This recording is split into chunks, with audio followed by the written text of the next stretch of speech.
How about we talk to a guy who predicts Alabama will win the national championship? Oh, and by the way, his dad was an Auburn legend.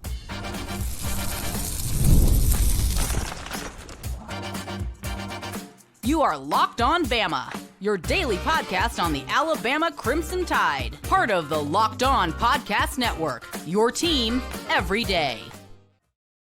Hey, everybody, and welcome back into Locked On Bama, AHSA Radio Network. Luke Robinson, that's me. Alabama internet legend Jimmy Stein, that's him.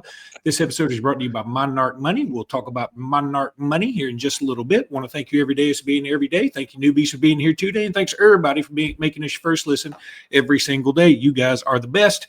And we want to welcome J-Boy Crain in today. I hope it's cool that, you have J-Boy in your Twitter handle, so I guess it's cool. Yeah. No, it's totally fine. It's totally fine. Hey, when you were coaching, did your players call you that? Hell no. not even close. Not even close. Yeah, I didn't think so. Yeah, that's a nickname I got growing up, and when I started doing this, I was just trying to waste some time during COVID before getting back into coaching, before it kind of all changed. That's just what I went with because it was the first thing that came to top of mind. But y'all can call me, but my players, no, they knew not to go that far. Well, Jake, you've made some news here recently, even though you've got several ties to Auburn University. By the way, congrats to them on that new Dude Wipes NIL package or whatever they have. That's a bold move, Cotton. I like it. It could be a lot of money, though. Yeah, look, the money's green. That's at this point, that's all it's about when it comes to NIL. I mean, I wouldn't care if OnlyFans sponsored them as long as we get that 5-star defensive tackle. I wouldn't. Hey, if you're out there, OnlyFans people, we're in. You sold us. Anyway, doors open. So you, Jake, you recently predicted Alabama to win the national championship. My first question is, are you trying to jinx this?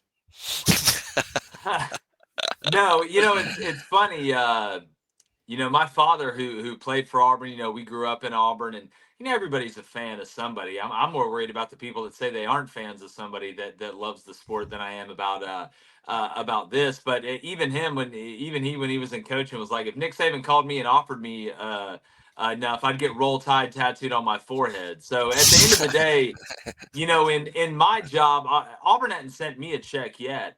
Do I hope Auburn wins every game? Yeah, but at the end of the day, I don't get paid to tell people what I hope happens. I don't get paid to tell people what I want to happen. I get paid to tell people what I think is going to happen. And when I look at the landscape and all the context of Alabama, with bringing in Ryan Grubb, with the personnel they have on the field, with the way the schedule sets up, and really where everybody else is right now in college football, when I played it out and went with what I believed, they were the last man standing. My hesitancy, and by the way, I'm the Alabama guy. I've said Texas, though I do think Alabama's going to be very good, and I do project Alabama to make the playoff. What I can't get past, Jake, and it's a different perspective. I do know the personnel on offense and defense look pretty good. Obviously, there's questions when you have a new quarterback, even if he is a veteran year 4 guy. But you just, as an Alabama guy, it's hard to shake the Vanderbilt game last year. It's hard to shake that performance at Oklahoma with the playoff on the line. It's hard to shake what happened against a really outmanned Michigan team in the bowl game. I think that's why some Alabama fans see a national championship projection and they're like, "Oh, wait a minute, did they watch last season?" Yeah. Well, what you have to understand, if you've ever played or coached at a high level, you realize that every year is different. The team from last year to this year is totally different. The coaching staff from last year to this year is different. The schedule is different. The off season is different. So that's why I'm not one of these trends trends guys, that's like, oh, well, this happened 8 years ago, or this has happened 4 years in a row. So it's definitely that's not the way. It's not linear like that. When you look at all the pieces that make up, this year's team, the recipe for this year's team, offensively, I feel like it's going to be a much more balanced attack. Last year, Alabama, on offense, the spectrum was so wide on what could happen. And you would think on the high side, when it was really good, it was really good. But then on the low side, when it was really bad, it was really bad. What you want is something in the middle. And I feel like with Alabama, not only with bringing in Ryan Grubb and having Ty at quarterback, which with the way I think he's going to operate, they'll be more balanced offensively, but they'll be more balanced as a team. Because as a defense, when you watch your offense go out there and you're like, man, anything can happen, as opposed to being like, well, a couple things we think are going to happen. You kind of have a different mindset and you approach the game differently. You really kind of are able to elongate the game because that spectrum isn't so wide between feast or famine. I mean, just go look at, if you watch the tape of an Alabama game last year with Jalen Milroe, in one drive, you could see a 20-yard loss with a fumble, and then you'd also see a 75-yard amazing touchdown play. Like, it just wasn't consistent, and the season played out that way. You look at the way Alabama played against LSU, and you're like, good God, like, this team is unstoppable. They're playing the Jalen strengths. Then you watch them against Oklahoma, right? Or you watch them against Michigan. I just feel like this team is going to be much more consistent because it's built to be more consistent starting at the quarterback position, even though there are some questions, but I feel like, there's some answers there that are a little more simple than what people are making them. So, given that you predict Alabama to win the national championship, and given that we all know quarterback is the most important position in sports, if you ask me, I mean, certainly in this sport, but I think in all of sports, if you don't have a quarterback, you don't have much. And if you have a fantastic quarterback, you got something. But you've got to have a little faith in Ty Simpson, it sounds like. I mean, what would you tell people? Because there are some folks who listen to our show that just can't buy into Ty Simpson. They just can't do it yet. What would you tell them to encourage them to have confidence in him? Well, don't confuse, sexy with efficient. I mean, at some point, it's nice to marry that 7.5 that cooks good or family likes you and she's funny. You don't know what's going to happen with that Instagram model, right? After a week of being with her. Ty Simpson isn't going to go out there and wow you consistently, but you know what he's not going to do? He's not going to go out there and lose the game. He's not going to go out there and put your team in a position where you're having to play catch up because of the quarterback. He's got no problem throwing the check down. And I talk to people on that staff that I trust. I mean, heck, and I'm not saying he's the one who said this, but Nick Sheridan was David Cohn's roommate who's on our show in college. So they know each other really well. He's going to throw the check down. He's going to throw the ball away when he needs to. He's going to make the right read. He's going to put the protection in the right situation, depending on the look that he's getting. And with Ryan Grubb, and I think that's why Ryan Grubb, outside of Mateer and Arbuckle going to Oklahoma, was the biggest offseason acquisition by any team, because Ryan Grubb does an amazing job of playing to the strength of his quarterback. That's why when you go down the list of quarterbacks he's developed, they're different. With Michael Penix Jr. and those receivers on the outside, he knew as a play caller, we need to throw to run. This is what we do best. This is how this team is put together. But I think with this Alabama team with Ty Simpson, he understands we need to run to pass. We can pitch backwards every now and then if we want to, but we need to stay balanced. And I'm going to put Ty in situations where he can succeed and let him be sneaky with his legs. So I just think, again, the calming effect of having a guy that operates in the way that Ty Simpson will operate will breed confidence and consistency in this Alabama offense, which that makes you unpredictable because you are balanced. And that's what this team was missing last year. Yeah, That's why he couldn't run the ball. I think one reason I've been a pretty confident in Ty really from the jump. Right when the season was over, right when Milroe finished the Michigan game, I kind of felt Ty became the starting quarterback that evening, and that's never really changed. Mm-hmm. When you sign a quarterback out of the portal, it can be sort of loud. Another thing that happens with the portal that's loud is when you don't sign a quarterback out of the portal. The DeBoer staff, Nick Sheridan, they worked with Ty Simpson all last spring of 2024, all through fall camp, all through the season. And when Milroe's gone and it's time for a new quarterback, I thought it was a loud move that they didn't go to the portal. They didn't fish for a quarterback in the winter portal. Then they coached Ty through the spring when Ty is QB1. They didn't go try to sign a quarterback in the spring portal. I thought it was pretty clear that the coaching staff has a lot of confidence in Ty. It's not like Alabama doesn't have the resources to go sign a quarterback if they feel they need one. Yeah, I mean, it seems like it's part of the plan, right? Like this was always the plan. Once Jalen was going to be gone, it was going to be Ty. And you're right. Sometimes silence is deafening, or the lack of move is the biggest move that you can make. And you went through the calendar of the amount of times where if they wanted to reverse course or pivot that they could have, and they didn't. And when you look at one thing that I think is so underrated, in all of college athletics, but especially in a sport like football, where it's the ultimate team sport, is continuity and chemistry.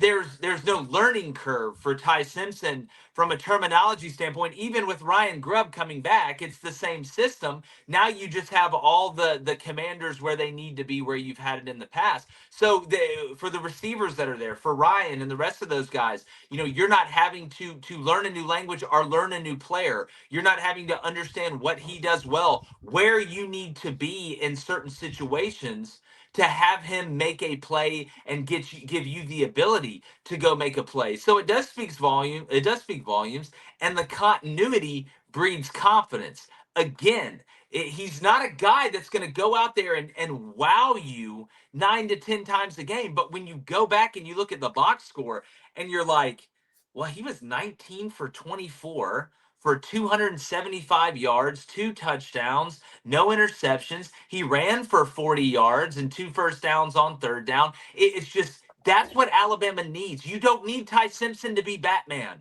He just needs to be a really good Robin. Just be the best Robin you can possibly be, and let those other guys, let all those ornaments on the tree go make all the big plays. So yeah, it was all part of the plan, and now we're here.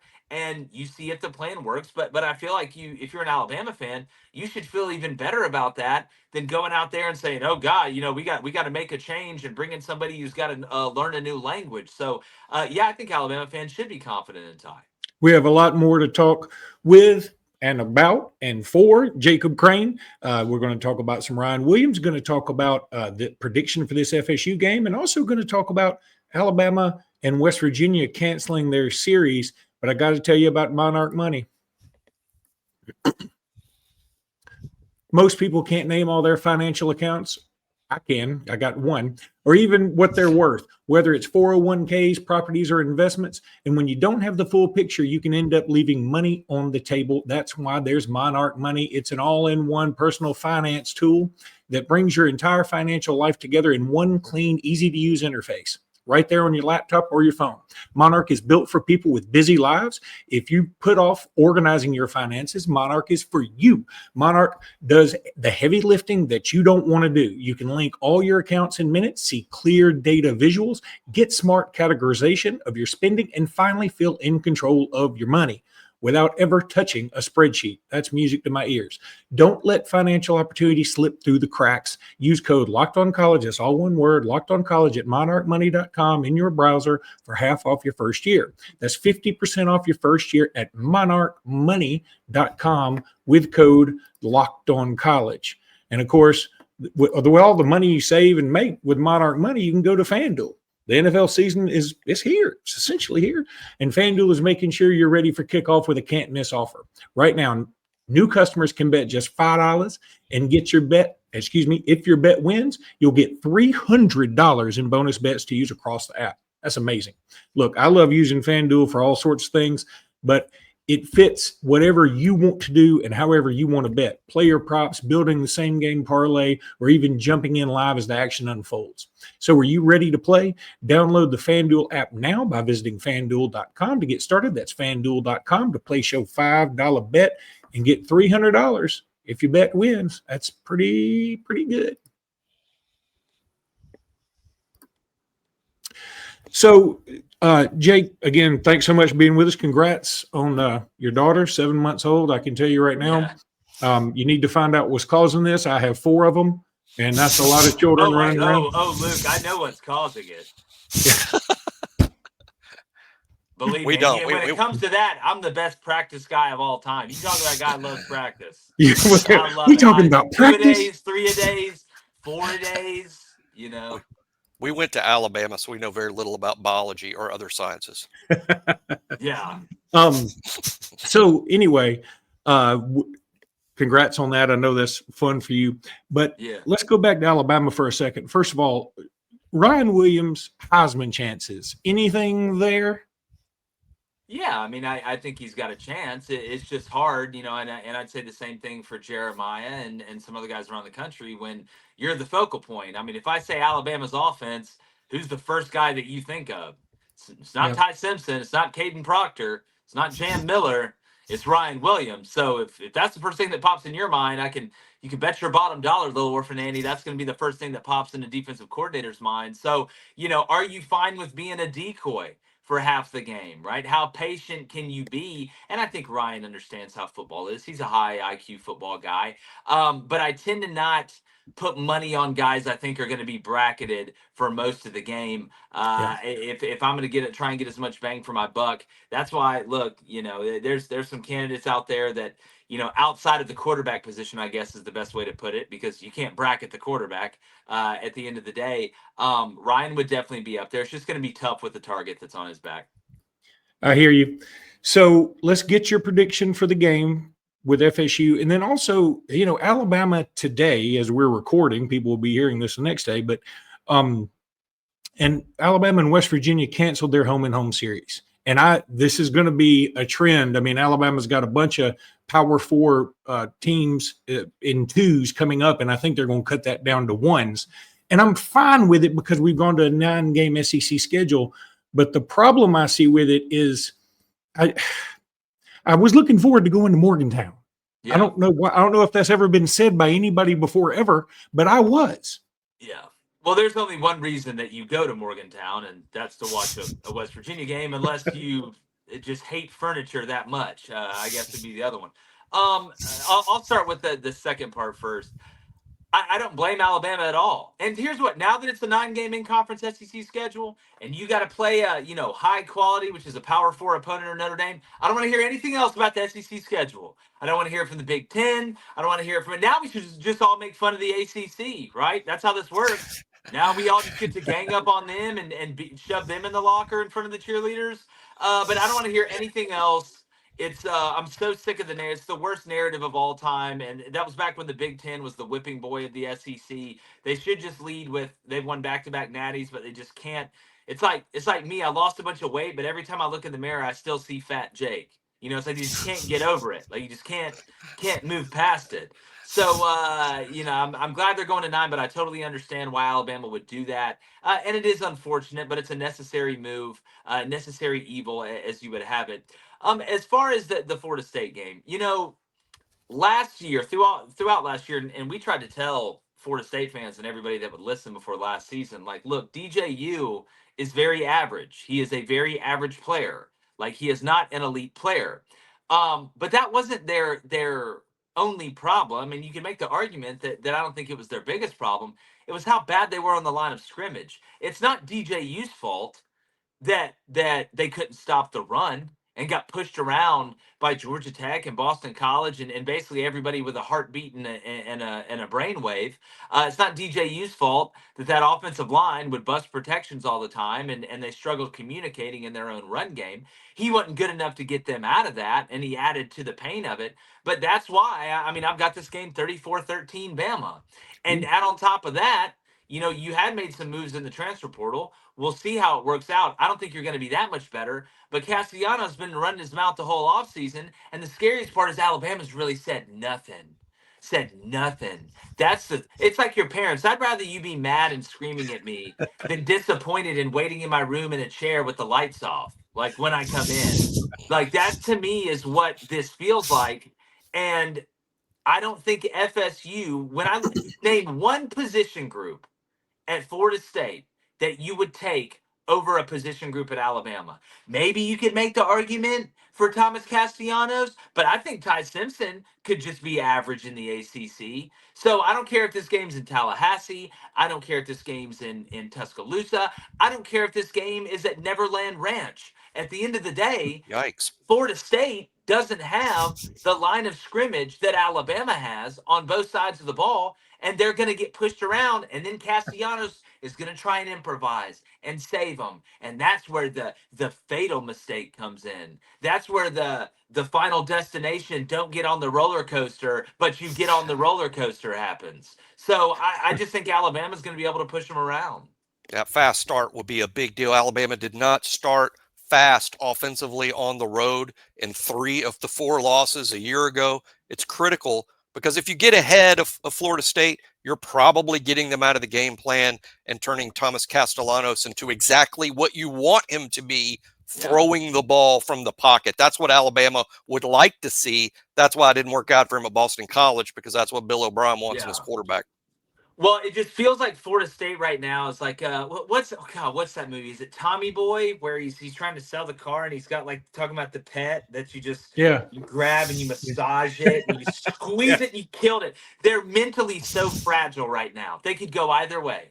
They could go either way with what's going on, with what happened last year, with what happened the year before that. The Florida State fans, and I've talked to them, they're just waiting to see, is it as bad as last year? And the worst thing you can do is give them hope. Because they do have good enough athletes where if you give them hope, they could possibly hang in it.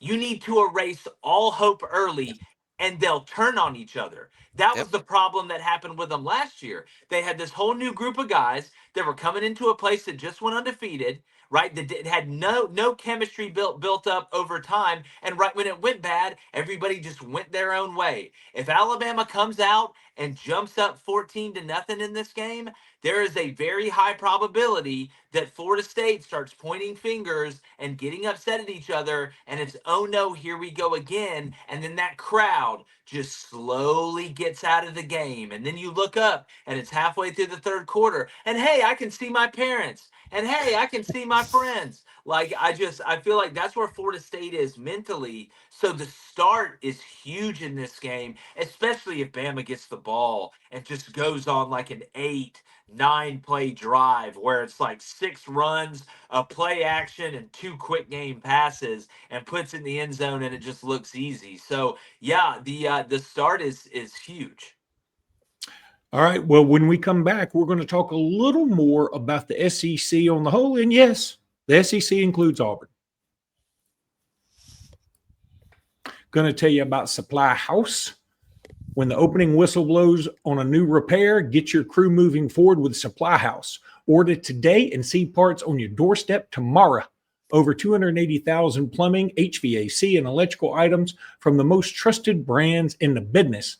Their real-time inventory and honest lead times keep you from punting projects, while their industry-leading customer service always has your blind side covered. Look, if you need parts fast for a project, Supply House has the next day delivery. Talk about a game changer. My wife texted me while this podcast is going on, something about a refrigerator control panel. I've never heard about one of those. It went out. I'm using Supply House when I get off this podcast. Join the free Trade Master program today and score some serious perks like priority shipping, lower prices, and a dedicated support line. Visit supplyhouse.com to sign up for free and use promo code SHCollege5, SHCollege5 for 5% off your first order. That's supplyhouse.com. Real people, real service, Supply House. Hey, Luke, you got a panel on your fridge? What do you got on your fridge? Yeah, I didn't know there was a panel. I'm not sure she's at the right appliance. That's what worries me. Well, I mean, you must be living in Tony Stark's house or something. That sounds awesome. Yeah, my refrigerator just opens. I'm just trying to get the ice maker to work again. Like, I don't. We got all this big locked on Bama money coming in, Jake. I'm not. Yeah, I'm not even sure. Transformer refrigerators, man. That's awesome. I'm not sure what a refrigerator is. I just know I got something in the kitchen that keeps beer cold. That might be what y'all are talking about. You've made it. Yeah, you want to know when you got that garage fridge too. That's when I knew I made it. When it's like, hey, I got the drink fridge in the garage. Everybody out there knows exactly what I'm talking about. That drink. And there's no chance you're ever getting anything out of it. Like every garage fridge I've ever seen has stuff that's way past its expiration. Yeah, it's where leftovers go to die. All right. So SEC wise, feel free to talk about the race. Anything outside Alabama you'd like to talk about, and talk about Auburn this year. Look, I don't like saying this. Honestly, don't. I grew up in Alexander City, so I've been surrounded by Auburn my whole life. But I think they're going to be a lot better this year, like a lot better. Like I can see 9-3. I think 9-3 is the ceiling. I do feel like this roster is probably, I think you can make a legitimate argument it's the best one Auburn's had since maybe even 2017 when you look at the line of scrimmage and the depth, right? Because you don't win games with your first 22, you win games with your first 46 to 50. We know what they have in the wide receiver room. I think the depth in the front seven is a little better than what I thought it was going to be. I think the defense ought to be pretty sporty. I mean, a lot of it comes down to, can Jackson Arnold just run the show, right? Can he run the show? I think this offensive line will be able to keep him decently clean. I think the run game should be fine. It's just, what type of dude are you at the end of the day? Like, can you make those 4 to 5 throws a game that are going to dictate how well your offense plays, or can you just make the layups and not the 3-pointer with the hand in your face? So if Jackson Arnold is able to, operate the way that some people thought coming out of high school, and when you watch him throw the ball comes out of his hand pretty good. Like, you can see the ability there. It's just when the lights come on, some guys change. I've watched guys that are great in practice and that during the game turn into Drew Barrymore from 51st Dates and just forget. And then I watch other guys who are terrible practice players who go out there in the game and like Booby Miles. So, at the end of the day, man, I just I this Baylor game is massive with what's gone on the field the past 2 years, and then the off the field stuff that's been kind of negative lately. But I land on 8-4. I think 9-3 is the ceiling, and Hugh needs it bad. It's the best wide receiver core I can remember at Auburn. Honestly, in a long time. We say it's the best roster since 2017. I'm sure I was right. Might be the best receiver core at Auburn in my recollection. I was trying to rack my brain a couple weeks ago thinking about it, just about the depth. I mean, maybe not since like Obamanu and Aaron Machado and Courtney Taylor and some of these other guys have you had, multiple weapons that are different too in their skill set. I tell you two guys to look for. The Horatio kid out of Wake Forest. I've heard some really good things about him. He's not getting talked about as much as Singleton Jr. and Cam Coleman, and that makes sense. And then Sam Turner, this young one they got at wide receiver. Some guys that I trust a lot are very, very high on him and his ability to step in and play. So we'll see. I mean, you're only as good as the guy that can get you the ball. Is there a game, Clemson, LSU? I mean, obviously you've already picked Bama, FSU, Texas, Ohio State, Tennessee, Syracuse, South Kakalaki, and Virginia Tech. Which one of those intrigues you the most, and which one do you think could be an upset? Obviously LSU and Texas are underdogs, but they're slight underdogs. The one that really jumps out to me is Syracuse, Tennessee. I think Syracuse can win that game.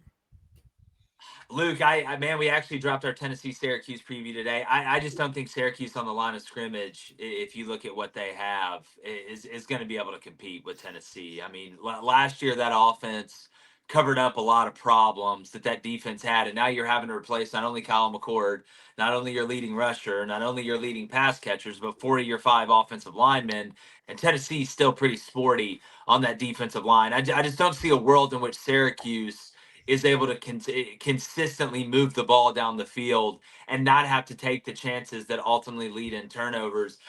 Look, I'm excited about all of them. What's fascinating to me is, you look at Texas, Ohio State, 2 new quarterbacks with Arch and Julian going at it. And then you look at LSU and Clemson, 2 old heads in this year's terms in college football, quarterback with Nussmeier and Cade Klubnik going at it up there. I'm going to tell you 1 to watch it, 2 to watch out for, okay? 2 to watch out for. 1, I think South Florida is going to beat Boise State Thursday night. Remember, I said that. And then I think Toledo, maybe the best dog on the board this weekend. I saw him at plus 9.5 against Kentucky. No. Toledo's got some dudes that are coming back on a team that just murdered Mississippi State last year. I think some people forget that. So I like, if you're feeling dangerous out there, I'm talking dangerous. Go and put your little 2-team parlay on FanDuel, right? Little 2-team parlay of South Florida money line and Toledo money line, and sprinkle a little bit of that refrigerator panel money that you may have on it. Yeah, I love Toledo outright. I mean, Kentucky just seems like a mess, and Toledo, classic game that's way better than the brand. Way better than the brand. For sure. My brother picked Toledo to be the group of 5 team that makes it in. Wow. If you look at their schedule, it's doable. It's doable. Well, particularly when you couple it with your upset pick of South Florida over Boise, which I also agree with. I don't think there'll be some obvious group of 5 team. Like Boise last year was so good because they had Ashton Gindy. They had a star that people wanted to see in the playoff. I don't think we'll have that this year. I think it is ripe for a MAC champion. I like also as a sleeper group of 5 team, James Madison as a team that I think could shockingly win the Sun Belt. I don't know if they can finish with a good enough record, but it'll be a team like a Toledo or a James Madison this year. It won't be a Boise. I agree with Jake. I tell you, and a lot of people have already quit on them because they looked awful in week 0 against Idaho State. But don't quit on UNLV just yet. They got the athletes running around. If you watch that game, I don't know what's happened to Zach Arnett. You know, he was the head coach at Mississippi State. I think he was quality control at Bama, right? He was quality control at Bama. Maybe he was Georgia. Something. Yeah, something like that. Well, now he's the DC for Dan Mullen out there in UNLV, and I mean they busted like 3 coverages. I don't think they're going to play that bad again on defense, and I like Calandria. He's got some witch in him at quarterback, and they got some pieces around him. So don't quit on UNLV just yet. If Kentucky loses to Toledo, do you think Kroger would pull their sponsorship of the stadium and they'd have to go like to Piggly Wiggly or something? It may be worse than that. I don't know if Piggly Wiggly wants to touch that. I mean, only fan stadium. Honest, only fan stadium. Only fan stadium. To be honest, it may this may be Cracker Barrel's chance to turn it back around. All right, hey Jake, man, it was a pleasure. We appreciate you so much, and congratulations on your baby girl again. And man, we wish you all the best, and thanks so much for joining us. Anytime, guys. Just really excited for the season to finally see it play out, and just really appreciate y'all having me on. I hope everybody stays safe out there. All right, that'll do it for this podcast. We'll be back tomorrow with more. Until then, roll tide, everybody. Roll tide.